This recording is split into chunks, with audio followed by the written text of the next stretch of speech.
한국 야단방에 오신 여러분 환영합니다. 구독과 좋아요 감사합니다. 오늘의 이야기 시작합니다.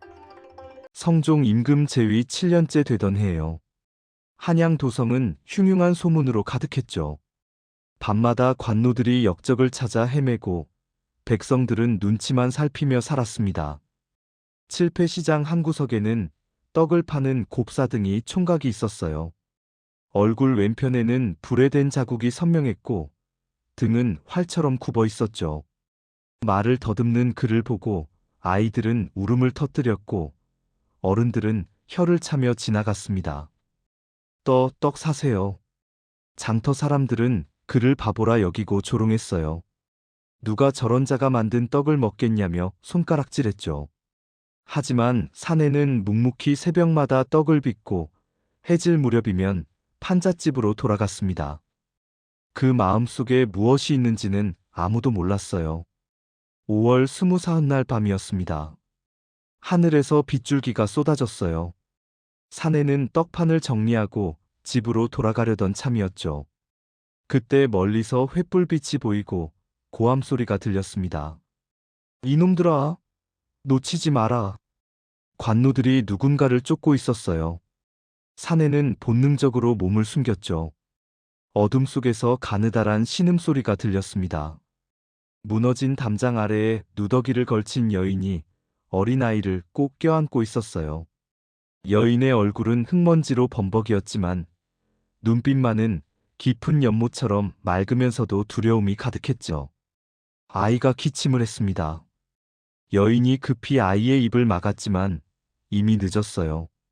관노 하나가 소리쳤죠. 저쪽이다. 횃불빛이 골목 안으로 스며들기 시작했습니다.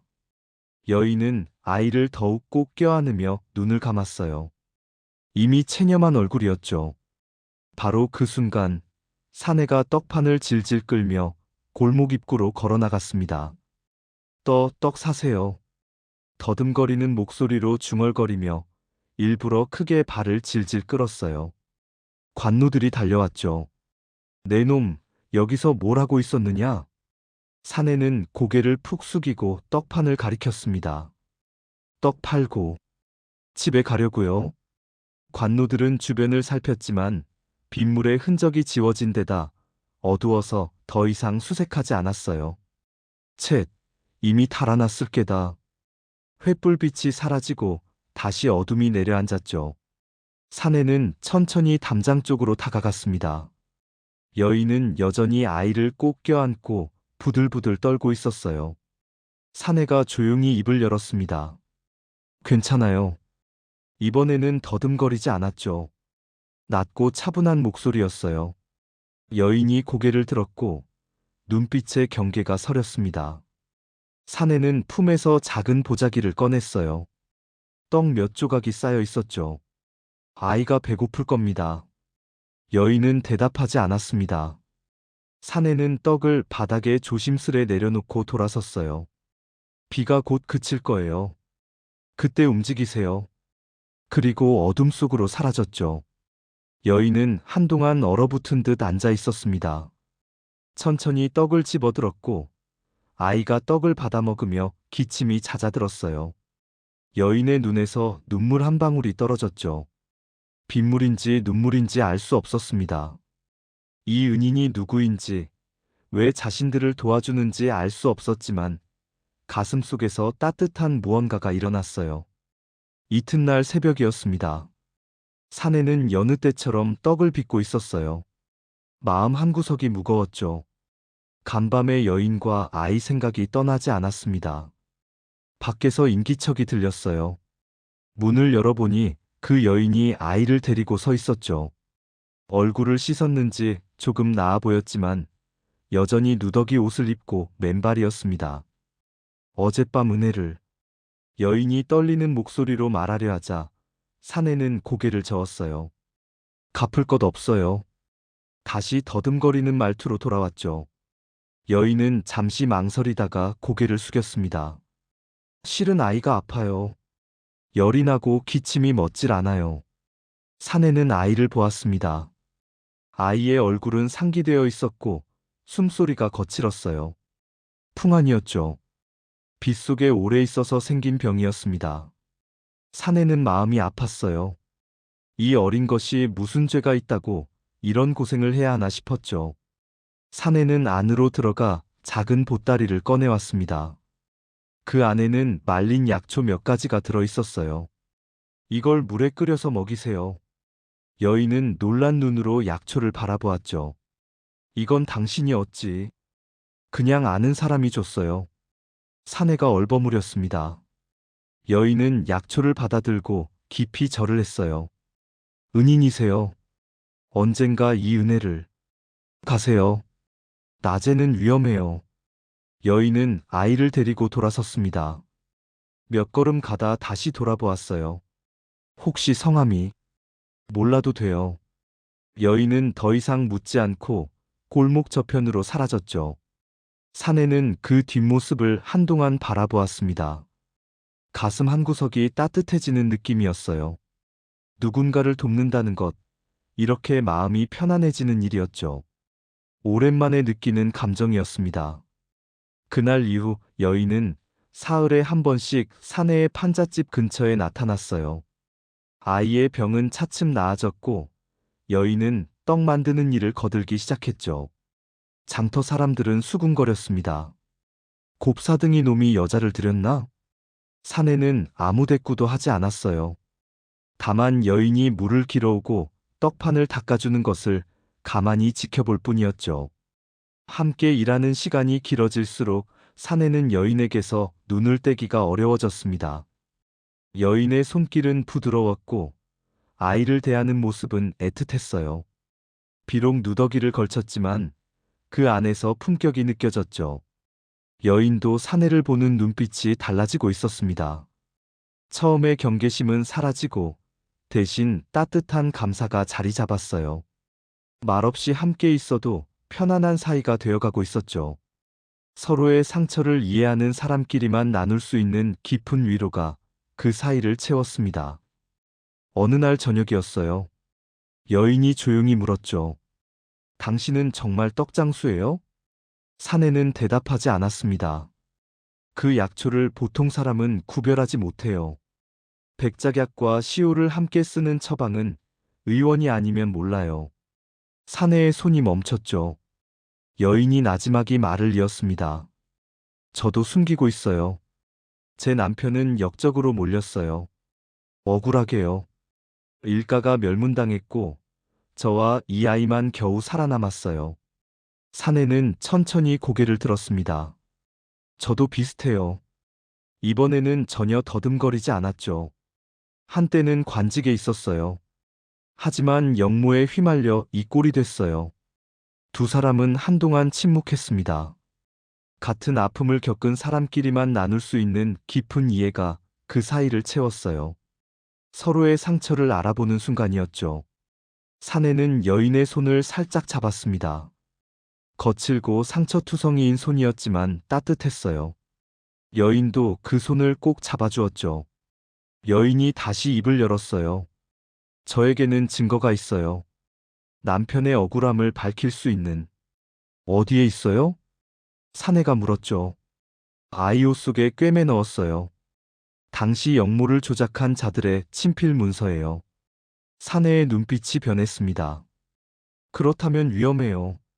만약 그들이 그 사실을 안다면 알고 있을 거예요. 그래서 저를 쫓고 있겠죠. 여인의 목소리에 비장함이 묻어났어요. 하지만 포기하지 않을 거예요. 언젠가 반드시 남편의 누명을 벗기고 이 아이를 떳떳한 양반가의 자손으로 만들어줄 거예요. 사내는 깊은 한숨을 쉬었습니다. 이 사람도 자신과 같았어요. 억울함을 품고 살아가는 사람이었죠. 도와드릴게요. 사내가 조용히 말했습니다. 여인은 눈물을 흘렸어요. 그 눈물 속에는 감사와 안도가 섞여 있었죠. 사내가 이어 말했어요. 저에게도 밝혀야 할 진실이 있어요. 어쩌면 우리의 원수가 같을지도 몰라요. 두 사람의 시선이 마주쳤죠. 그 눈빛 속에는 복수에 대한 의지와 함께 서로에 대한 믿음이 담겨 있었습니다. 함께해요. 여인이 말했어요. 그 밤 빗소리만이 고요히 처마를 적시고 있었죠. 두 사람은 나란히 앉아 각자의 과거를 조심스럽게 나누었습니다. 말은 많지 않았지만 침묵 속에서도 서로를 이해하고 있었어요. 같은 아픔을 겪은 사람끼리만 나눌 수 있는 위로였죠. 달빛이 두 사람의 그림자를 하나로 만들고 있었습니다. 서로의 상처를 어루만지며 함께 복수를 이루겠다는 다짐이 그 밤 공기에 깊이 새겨졌어요.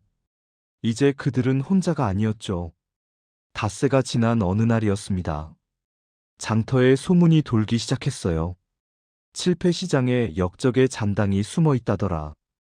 관아에서 대대적인 수색을 할 거란다. 사내는 불안감을 느꼈죠. 여인과 아이를 더 이상 판잣집에 두어서는 안 되었습니다. 오늘 밤 다른 곳으로 옮겨야 해요. 여인도 고개를 끄덕였어요. 그런데 그날 오후 예상치 못한 일이 벌어졌죠. 장터 어귀에 포졸들이 나타났습니다. 선두에는 한양 서부 포도청의 나장 이모가 서 있었어요. 욕심 많고 잔인하기로 소문난 자였죠. 이놈들아, 칠패시장 전체를 뒤져라. 역적의 가족을 숨겨준 자도 같은 죄인이다. 포졸들이 집집마다 들이닥치기 시작했습니다. 사내는 재빨리 여인에게 눈짓했어요. 아이를 데리고 뒤쪽 골목으로. 하지만 그 순간 판잣집 문이 벌컥 열렸죠. 이놈들, 움직이지 마라. 포졸 둘이 칼을 빼들고 들이닥쳤어요. 사내는 재빨리 몸을 웅크렸죠. 저는 떡장수예요. 닥쳐라. 내 집에 수상한 여자가 드나든다는 제보가 있었다. 포졸이 여인을 노려보았습니다. 네가 이씨 부인이냐? 전라감사 이정민의 딸. 여인의 얼굴이 하얗게 질렸어요. 밖에서 이모의 목소리가 들렸죠. 찾았느냐? 예. 여기 있습니다. 이모가 성큼성큼 들어왔습니다. 그는 여인을 보더니 비웃었어요. 호, 양반집 규수가 이런 곳에 숨어 있었구나. 곱사등이 떡쟁이 놈과 함께. 여인은 아무 말도 하지 않았죠. 이모가 포졸들에게 명했습니다. 여자와 아이를 결박하라. 그리고 이 곱사등이 놈도 끌고 가라. 포졸들이 다가왔어요. 사내는 고개를 숙인 채 바들바들 떨었죠. 하지만 그의 눈빛은 차갑게 빛나고 있었습니다. 저는 아무것도 몰라요. 시끄럽다. 끌고 가. 포졸 하나가 사내의 멱살을 잡아챘어요. 바로 그 순간이었죠. 사내의 손이 번개처럼 움직였습니다. 순식간에 포졸의 팔목을 비틀어 제압하고 칼을 빼앗았어요. 모든 일이 눈 깜짝할 사이에 벌어졌죠. 판잣집 안이 정적에 휩싸였습니다. 이모와 나머지 포졸이 경악한 표정으로 사내를 바라보았어요. 사내는 더 이상 등을 굽히지 않았죠. 허리를 쭉 펴고 섰을 때 그는 보통 사람보다 한 뼘은 더 컸습니다. 네, 내 놈이. 이모가 뒤로 물러서며 칼을 빼들었어요. 무인이었구나. 역시 역적무리였어. 사내는 차가운 목소리로 말했죠. 저 여인과 아이를 보내주세요. 그러면 저도 순순히 따르겠어요. 웃기는 소리. 내 놈들을 모두 잡아가는 것이 내 공이거늘. 이모가 포졸들에게 소리쳤습니다. 여인은 떨리는 눈으로 사내를 바라보았어요. 그의 진짜 모습을 처음 보는 순간이었죠. 포졸 예닐곱이 우르르 몰려들었습니다. 사내는 한숨을 쉬었어요. 더 이상 숨길 수가 없었죠. 그는 손에 쥔 칼을 휘둘렀습니다. 칼날이 공중에서 한 바퀴 돌더니 정확히 포졸들의 손목과 어깨를 스쳐 지나갔어요.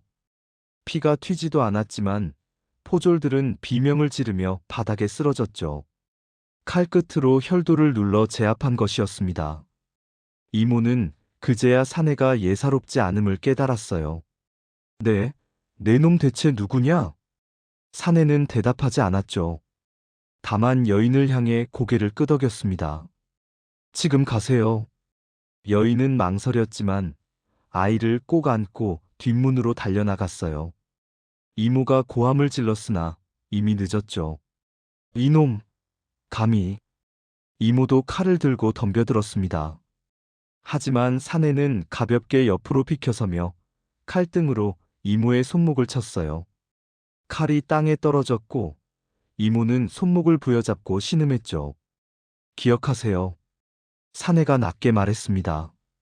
억울한 죄인을 만들어내는 자들은 언젠가 대가를 치르게 되어 있어요. 그리고 사내도 창문을 넘어 어둠 속으로 사라졌어요. 이모는 이를 갈며 바닥을 쳤죠. 이놈을 반드시 잡아라. 현상금을 걸겠다. 그날 밤부터 칠패시장 일대는 초긴장 상태가 되었습니다. 곳곳에 포졸과 관노들이 깔렸고 수상한 자는 모조리 잡아들이기 시작했어요. 사내와 여인, 아이는 한양 외곽에 버려진 사당으로 피신했죠. 여인은 불안한 얼굴로 사내를 바라보았습니다. 당신은 대체... 나중에 말씀드릴게요. 지금은 숨는 게 먼저예요. 사당 안은 어둡고 습했지만 적어도 안전했어요. 세 사람은 서로를 의지하며 긴 밤을 견뎠죠. 아이는 여인의 품에서 잠들었고 사내는 문 앞을 지키고 앉아 있었습니다. 사흘 뒤였어요. 한양 전역에 벽보가 붙었죠. 곱사등이 떡장수 일당을 잡는 자에게 은자 100냥을 하사한다는 내용이었습니다. 사당 안에서 여인이 불안한 얼굴로 물었어요. 이러다간 우리 모두 잡히고 말 거예요.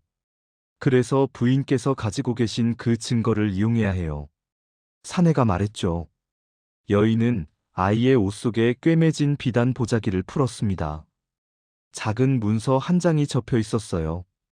사내는 촛불을 밝히고 문서를 펼쳤죠. 그 순간 그의 얼굴이 굳어졌습니다. 이건... 문서에는 5해 전 왕실 독살 사건을 조작한 자들의 이름이 적혀 있었어요. 그 중심에는 한 사람의 이름이 있었죠. 좌의정 민상경. 사내의 손이 떨렸습니다. 민상경. 그자였어요. 아세요? 여인이 물었죠. 제 가문을 멸한 자가 바로 그자예요. 그리고 사내는 여인을 바라보았습니다. 부인의 남편을 역적으로 몰아넣은 자도 민상경 아닌가요? 여인이 고개를 끄덕였어요. 맞아요. 민상경이에요. 두 사람은 서로를 바라보았죠. 우리의 원수가 같았습니다. 이 문서를 임금께 올릴 수만 있다면. 여인이 말했어요. 사내가 고개를 저었죠. 쉽지 않아요. 민상경은 지금 좌의정이에요. 왕의 곁에서 국정을 좌지우지하는 자예요.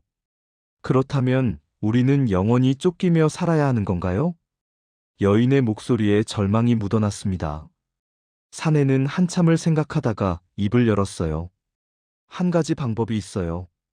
대전께서 사흘 뒤 북한산 행차를 하신다고 해요. 그때를 노려 상소문을 올리는 거예요. 하지만 어떻게? 호위 무사들이 겹겹이 둘러싸고 있을 텐데. 제가 길을 열게요. 사내가 결연한 표정을 지었죠. 부인께서는 그 틈을 타 문서를 임금께 직접 바치세요. 여인은 사내의 손을 꼭 잡았어요.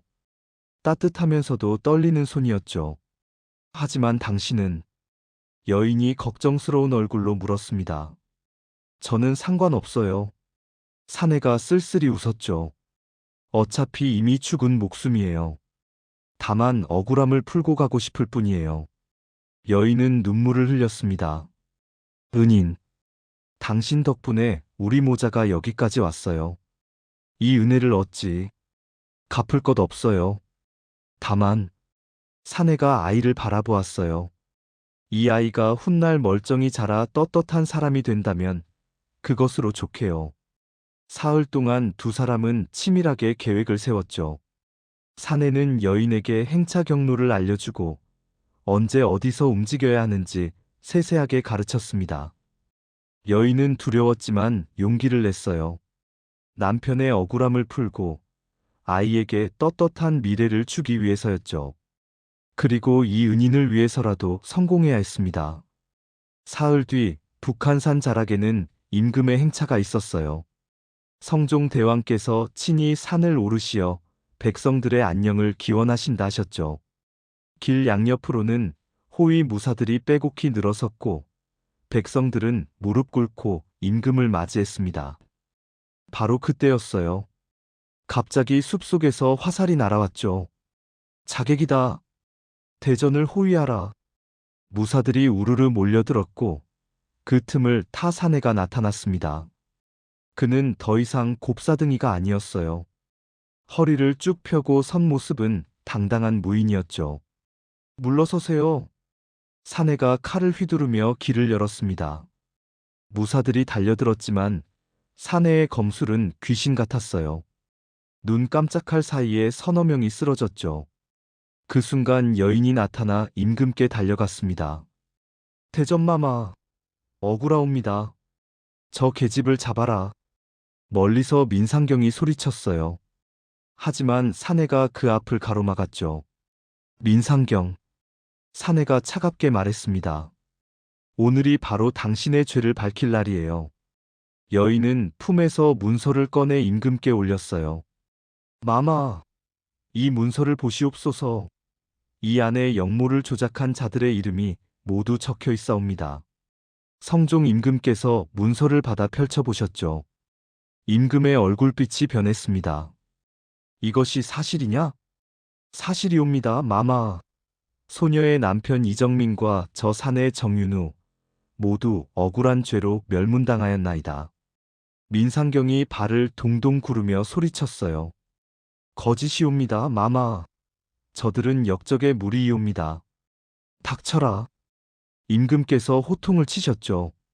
문서에 네 친필이 역력하거늘 어찌 거짓이라 하느냐? 금군들이 달려들어 민상경을 포박했습니다.